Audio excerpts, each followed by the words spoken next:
আর চাচা মসজিদে তো খালি কেন মুসল্লিরা কই মুসলিরা সবাই আল্লাহরে বলে গেছে এখন মসজিদ ফাঁকা আচ্ছা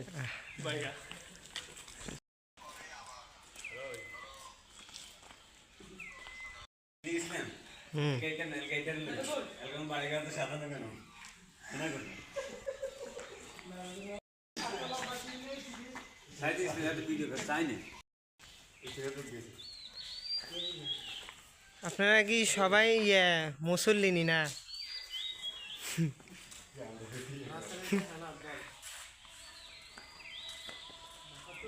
এরা ছোটবেলায় মুক্ত পড়ে নাই, এখন মুক্ত পড়তে আসছে। ও, আপনারা কি সবাই মুক্তবে আসছেন নি? হ্যাঁ, সবাই মুক্তবে নিয়ে আসবে। ইফতেখার কিছু বলেন, মুক্তবে নিয়ে আসবে।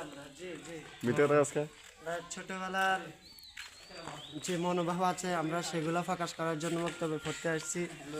এখন দেখি যে ইমাম সাহেব নাই, তো তারপর আমরা এখন যেহেতু ইমাম সাহেব নাই সেহেতু আমরা চলে যাব। ওই আমি কি মোবাইল টিপে নিয়ে আসি।